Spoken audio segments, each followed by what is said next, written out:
नदी की धार में बहते हुए देखो, एक जैसी धार है उस धार में बहना बहुत आसान है, लेकिन उस धार के विपरीत चलना, या ये कहो कि उस धार को चीर करके उस पार पहुंचना बहुत कठिन काम होता है। जैसे आपने पानी में नाव चलती हुई देखी होगी, एक नाविक होता है जो नाव चलाने वाला है। जब धारा विपरीत होती है, उस धारा को चीर करके अपनी नाव को पार ले जाना है।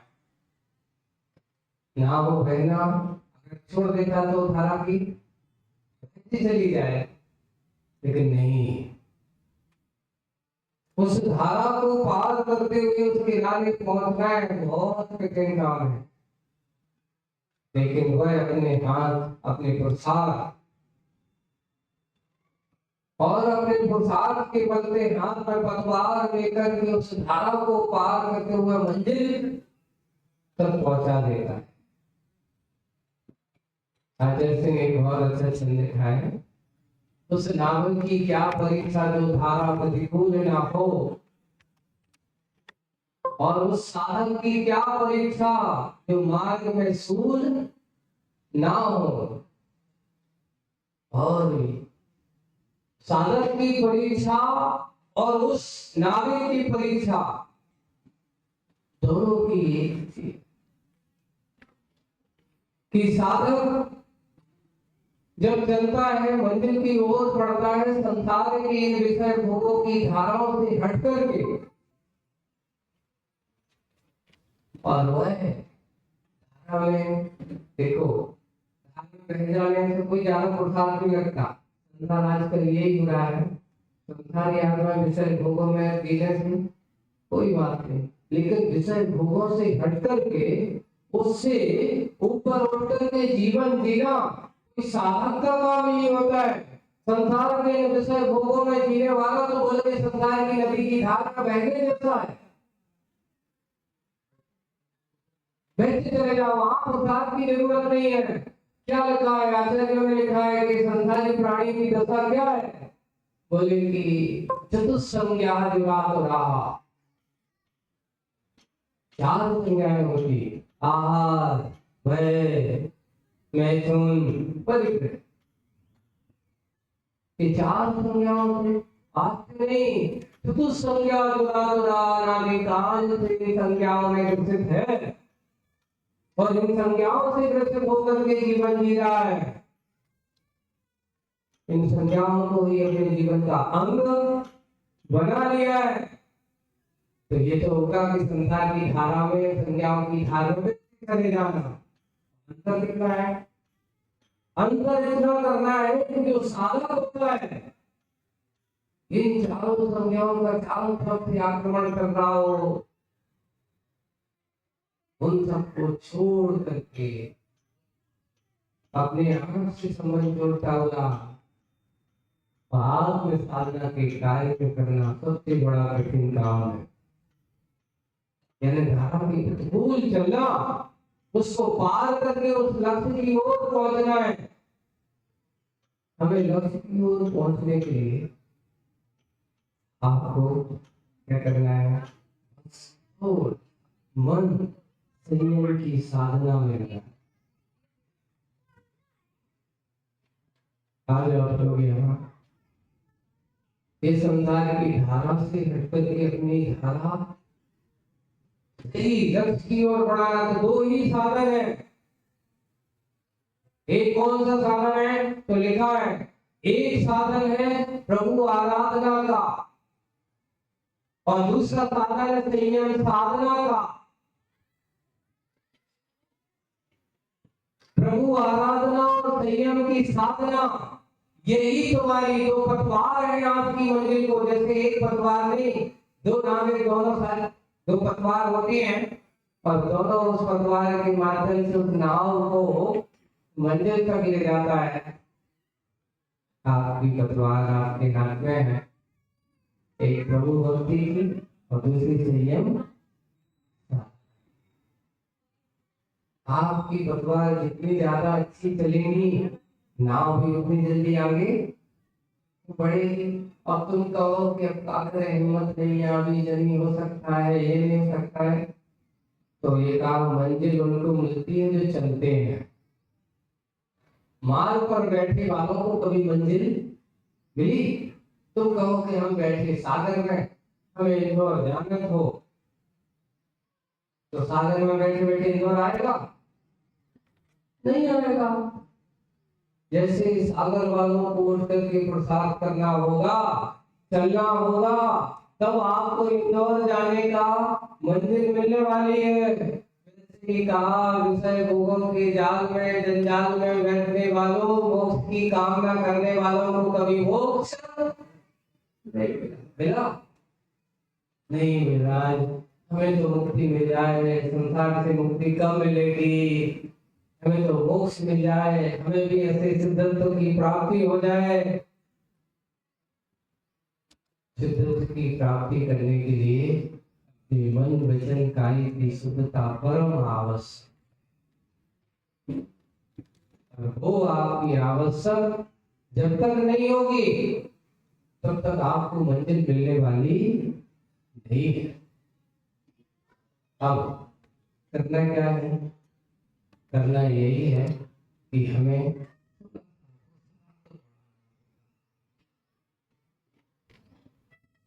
अभी हम लोग सुबह स्वाध्याय कर रहे थे, तो एक बहुत अच्छा विषय है। और उन्होंने कहा मिथ्या और रागादि परिणतियां हैं दो। तो बोले कि मिथ्या से क्या करना? बोले कि दर्शन मोह का इतना बहुत बड़ा पड़ा है इस संसारी आत्मा को, थोड़ा सा भी इसका ऊपर अगर कर्म का उदय आता है, इसका सिद्धांत बढ़ने लगता है, इसे अपने ऊपर सिद्धांत लेता, थोड़ी सी विपरीत आती है, इसका सिद्धांत लगाम होने लगता है, भगवान से उसकी श्रद्धा बढ़ने लगती है और सोचने लगता है भूखों की ओर, फलाने आत्मा ही मेरे लिए सुखी कर सकते हैं, ऐसा सोचने लगता है। और रागादि से बोले कि उन्होंने 40 मोनी इस नियम साधना की ओर बढ़ने से डरता है, नियम से कभी डर नहीं लगता। एक बार किसी ने पूछा, ये बताओ रास्ते में अगर आप चल रहे हो और ये गड्ढा है, गड्ढा में गिरना आसान है कि गड्ढे से बचना आसान है? बताओ। बचना आसान, पक्का गड्ढे से गिरना। अब लेकिन उल्टा हो रहा है आप लोगों, अभी दिखा रहे थे बच्चे, दिखा रहे थे आप, आज आप गड्ढे में गिर रहे हो, गड्ढे में बच रहे हो, किसको गिरा रहे हो? स्वयं विषय भोग के जाल में फंस रहे हो, गड्ढे के उस गर्त में जाकर के स्वयं अपने आप को पटक रहे हो, निकलने की कोशिश करते ही नहीं है, निकलने का प्रयास करते ही नहीं है। होता ये है कि अब तो महाराज आदत हो गई लोगों से। आज हमारे माता पिता सबसे बड़ी एक ही गलती कर रहे हैं, वो गलती ये है कि बच्चों के हाथ में मोबाइल पकड़ा, मुसीबत पकड़ा है। मोबाइल नहीं, क्या पकड़ा है? सेम तो मुसीबत लाए हैं, और साथ साथ इसे बड़े चलते आते। अभी मैं पूछा कितने महाराज, 1 लाख का, 2 लाख का, अब हजारों के मोबाइल काम के नहीं रहे, अब किसके हो गए कि काम? तो लाखों आदमी काम किए, अभी टेंशन हो जाता है, अब हाथ से गिर गया, महाराज अभी कल परसों दिया, छूट गया, स्क्रीन खराब हो गई। जितना महंगो उतना ही खर्च हो। अरे पहले क्या घर में फोन नहीं होते थे? पहले क्या घरों में आपके यहाँ साधन नहीं होते थे? क्या पहले लोगों के अंदर इस प्रकार के कार्य नहीं होते थे? हो ये रहा है कि हम आज सबसे ज्यादा संयम के माहौल को अपने घरों में बढ़ा रहे हैं। संयम के साधनों को बढ़ाने की जरूरत आपके पास जो होना चाहिए थे, शांति और सुख की कामना अगर तुम चाहते हो तो संयम के साधनों को बढ़ाना चाहिए। अगर सर्वे किया जाए घरों में जितने सदस्य उतने मोबाइल होंगे, तो पता करा ये बताओ तुम्हारे घर पे क्या दिलवाणी है का? दिलवाणी नहीं मिलेगी। एक के पास दो राजेश कर एक के पास दो एक मिनट काम नहीं चलता। चार राजकुमार की और कह रहे चार। एक बुरी मुसीबत, एक में तो इतनी मुसीबत में, तो दो में कितनी मुसीबत होगी? चार हो तो फिर चारों तरफ से मुसीबतें। क्या भाई राजकुमार नीलेश पापा तुम्हारे तरफ से संकेत भी करता है? ये छोटे वाले बाप बेटा, हाँ सोचो, पहचान करो, हम अपने आप का व्यापार करना। हम थोड़ा सा मन को थोड़े से ऊपर की ओर जाने की। आपके बच्चे एक और कभी भी हम लोगों से कहते अपने बच्चों से सामने जब मोबाइल पे बात करते तो बहुत संबंधी करना चाहिए। अब होता है कि आपके बच्चे बैठे हैं घर पे और वहीं आपकी बात हो जाती है। कभी बार तो रोज आक्रोश भी होने लगता है। तुमने देखा, कभी सोचा कि तुम्हारा बच्चा तुम्हें देख रहा है, तुम उससे क्या बात कर रहे हो? वो बच्चा भी देखेगा। एक अभी दिन मैंने देखा, एक बच्चा बिल्कुल छोटा था, ज्यादा नहीं, 1 साल को भी नहीं मिलेगा, 1 साल भी थोड़ा बैठा है, खड़ा हुआ और उसके हाथ में कोई बोल तो बन नहीं रहा, अब कुछ भी कर रहा है, बोले पापा को हाथ में मोबाइल है और जैसे कि वो पापा की चाल में बोल रहा है, पापा कैसे बोलते कैसी बात करते हैं और उसे बोलते हैं कछु भी कर रहा है। कुछ साल का है, ये साल का बेटा तुम्हारी नकल कर रहा है, तुम्हारी पापा देख रहा है कैसे बात कर रहे हैं, अभी बोलते नहीं, पर शब्द निकल नहीं रहे पर आवाज निकाल रहा है। आप किस जिंदगी में जी रहे हो उसके सोचने की जरूरत है। थोड़ा सा अपने आप को संयम के मार्ग पर लाने की जरूरत है।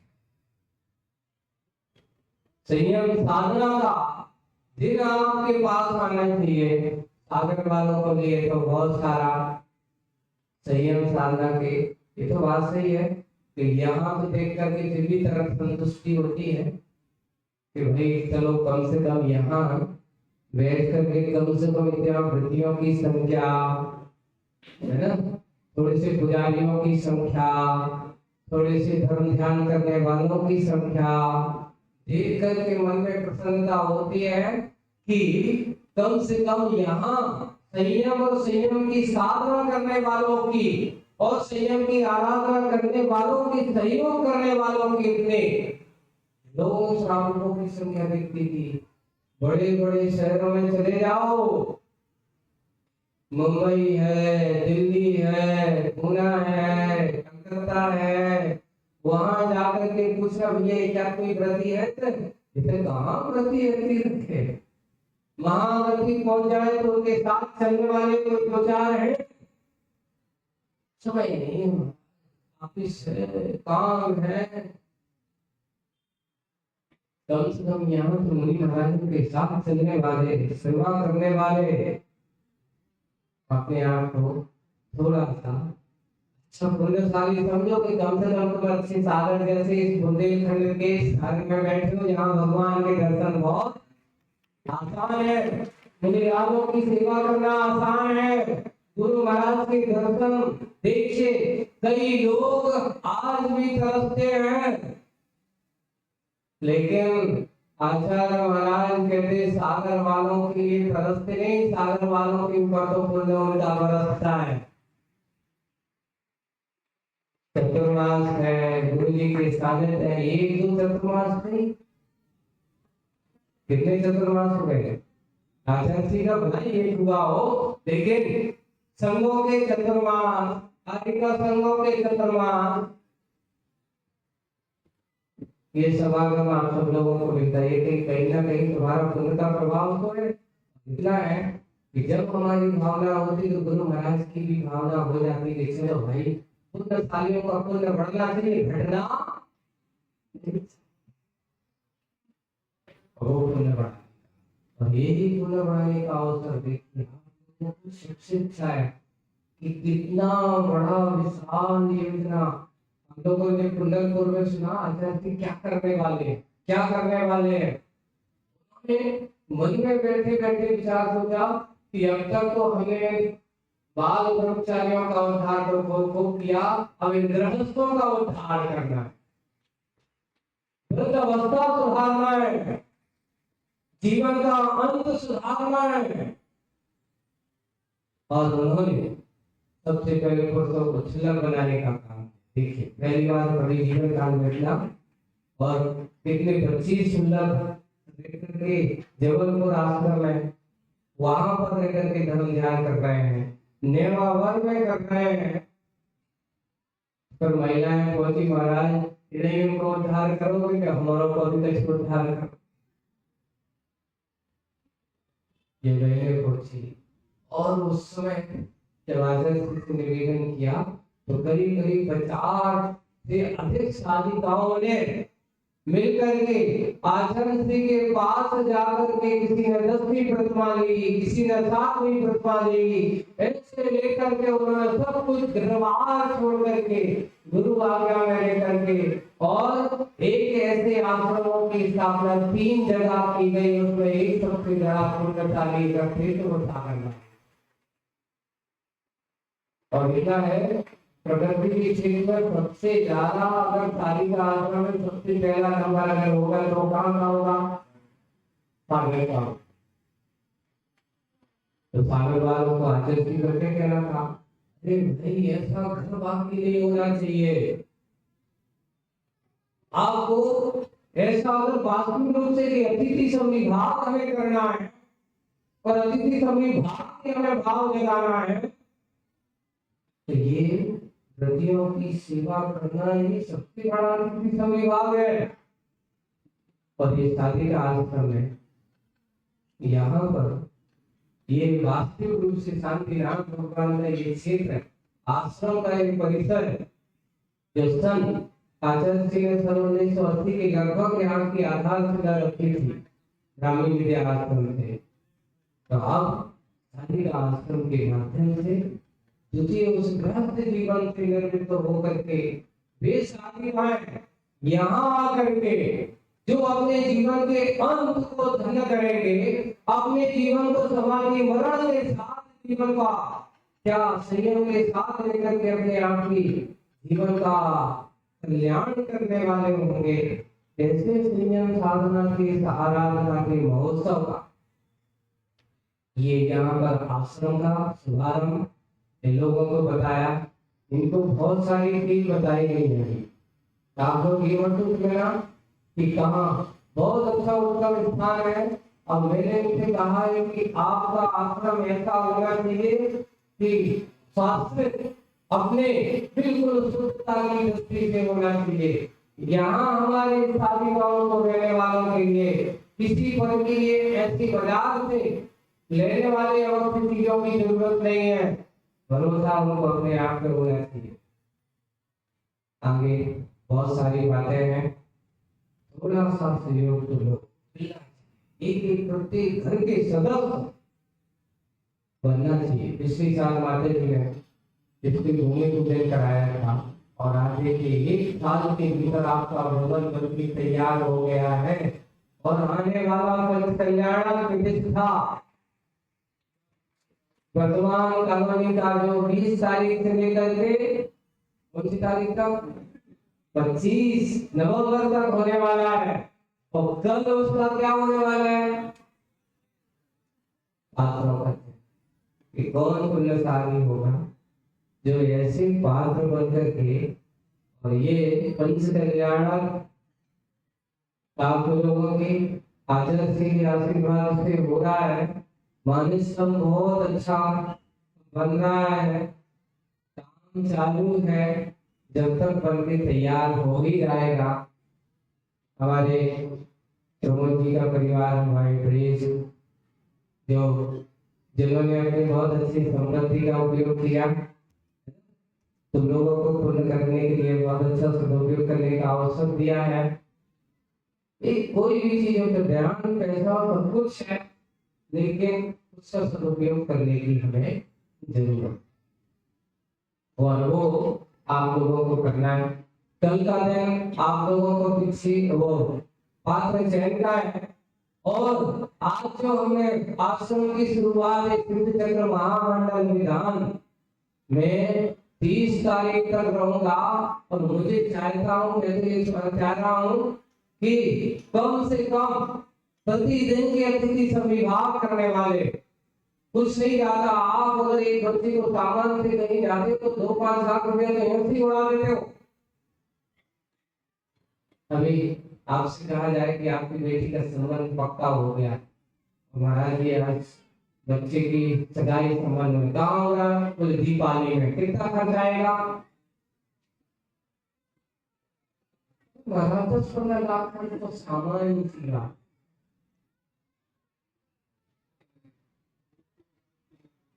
कितने होंगे? क्या होगा वहाँ? अरे सब आएंगे, सबको अच्छा खाना भोजन कराएंगे, वहां दिखाएंगे, 2-5-10 लाख रुपया तो क्या हो जाता है? उनसे कहो ये एक काम करो, सावित्र आश्रम के परम संरक्षक बना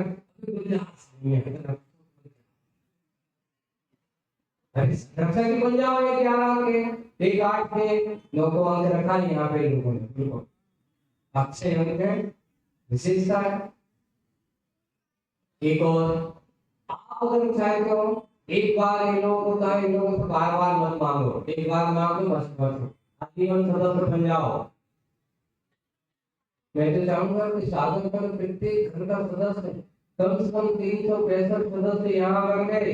ये राशि भवन के निर्माण में नहीं होगी, ये राशि का उपयोग आपके और शालिकाओं की सेवाओं में उपयोग होने वाली है। भवन का निर्माण हो चुका है, भवन में रहने वालों की सेवा का कार्य होने वाला है। लोगों ने अपने अपने कमरे तो बना दिया, लेकिन एक संयम भवन का कमरा भी आप लोगों का बन चुका है। एक संयम की साधना में रखी पैसे का सदुपयोग कर लिया, लेना आपका अगला भाव भी संयम की साधना में लग करके